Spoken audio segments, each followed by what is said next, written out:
शिव पुराण अध्याय 8 विंध्येश्वर संहिता। मोक्षदायक पुण्य क्षेत्रों का वर्णन। काल विशेष में विभिन्न नदियों के जल में स्नान के उत्तम फल का निर्देश तथा तीर्थों में पाप से बचे रहने की चेतावनी। सूत जी बोले, विद्वान एवं बुद्धिमान महर्षियों, मोक्षदायक शिव क्षेत्रों का वर्णन सुनो। तत्पश्चात मैं लोक रक्षा के लिए शिव संबंधी आगमों का वर्णन करूंगा।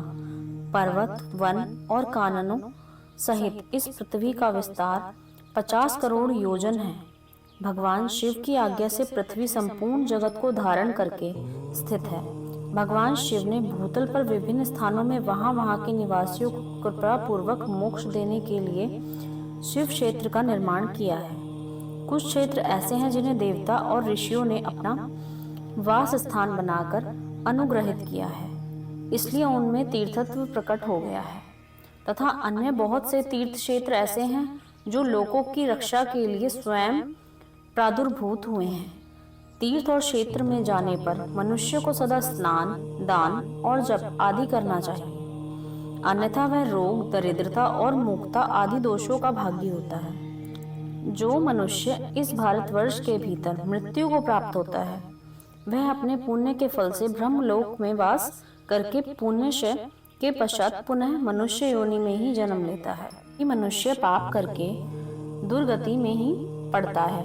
ब्राह्मणों, पुण्य क्षेत्र में पाप किया जाए तो वह भी दृढ़ हो जाता है। अतः पुण्य क्षेत्र में निवास करते समय सूक्ष्म से सूक्ष्म अथवा थोड़ा सा भी पाप न करें। सिंधु और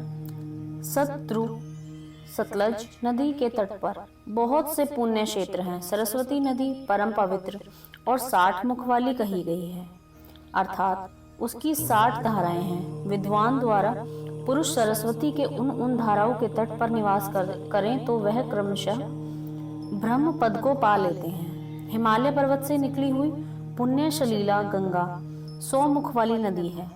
उसके तट पर काशी, प्रयाग आदि अनेक पुण्य क्षेत्र हैं।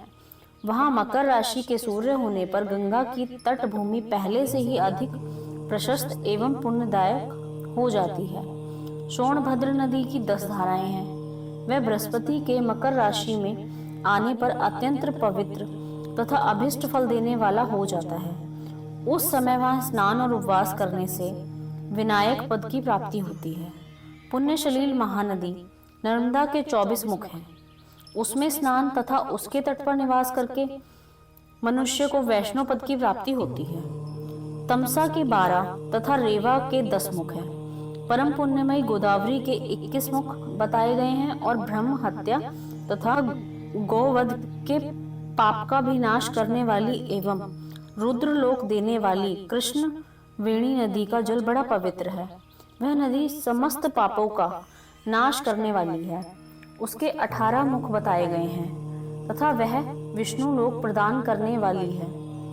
तुंगभद्रा के 10 मुख हैं। वह ब्रह्मलोक देने वाली है। पुण्य सलीला सुवर्णमुखरी के 9 मुख कहे गए हैं। ब्रह्मलोक से लौटे हुए जीव उसी के तट पर जन्म लेते हैं। सरस्वती नदी, परंपरा सरोवर, कन्याकुमारी, अंतरिप तथा शुभकारक श्वेत नदी, ये सभी पुण्य क्षेत्र हैं।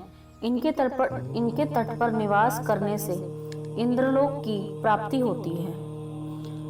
सह पर्वत से निकली हुई महानदी कावेरी परम पुण्यमयी है। उसके 27 मुख बताए गए हैं। वह संपूर्ण अभिष्ट वस्तुओं को देने वाली है। उसके तट स्वर्गलोक की प्राप्ति कराने वाले हैं तथा ब्रह्मा और विष्णु का पद देने वाले हैं। कावेरी के जो तट शिव क्षेत्र के अंतर्गत हैं, वे अभिष्ट फल देने के साथ ही शिवलोक प्रदान करने वाले हैं। नैमिषारण्य तथा बद्रिकाश्रम से सूर्य और बृहस्पति के मेष राशि में आने पर यदि स्नान करें तो उस समय वहां किए हुए स्नान, पूजन आदि को ब्रह्मलोक की प्राप्ति कराने वाले जानना चाहिए। सिंह और कर्क राशि में सूर्य की संक्रांति होने पर सिंधु नदी में किया हुआ स्नान तथा केदार तीर्थ के जल का पान एवं स्नान ज्ञानदायक माना गया है। जब बृहस्पति सिंह राशि में स्थित हो, उस समय सिंह की संक्रांति से युक्त भाद्रपद मास में गोदावरी के जल में स्नान किया जाए तो वह शिवलोक की प्राप्ति कराने वाला होता है। ऐसे पूर्व काल में स्वयं भगवान शिव ने कहा था, जब सूर्य और बृहस्पति कन्या राशि में स्थित हो तब यमुना और शोणभद्र में स्नान करें।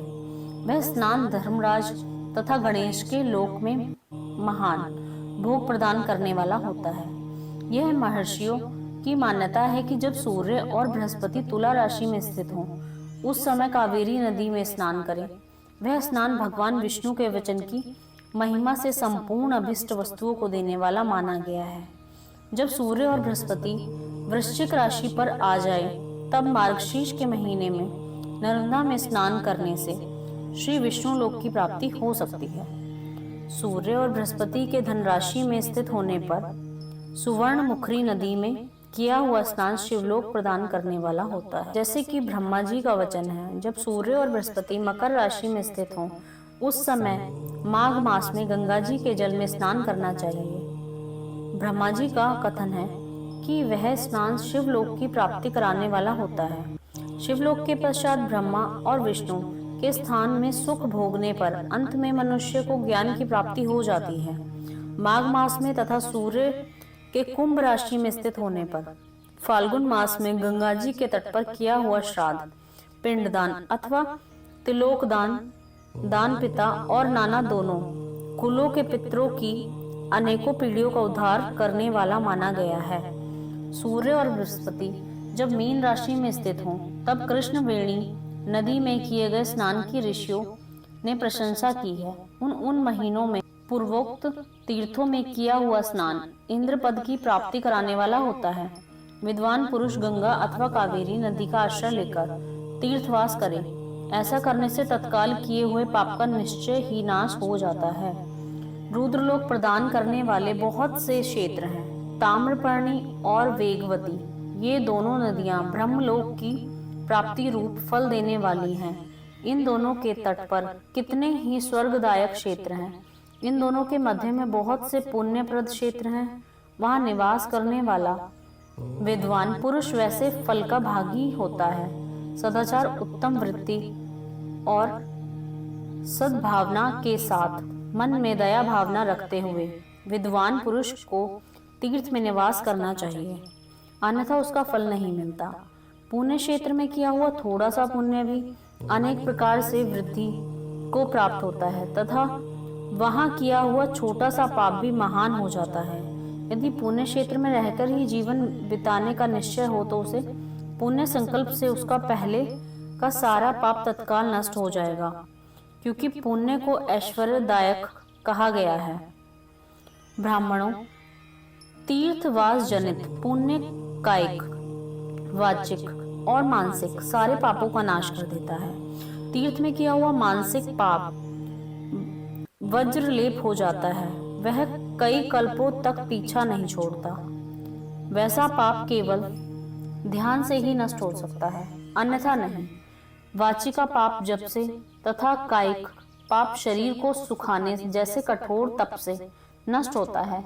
अतः सुख चाहने वाले पुरुष को देवताओं की पूजा करते और ब्राह्मणों को दान देते हुए पाप से बचकर ही तीर्थ में निवास करना चाहिए।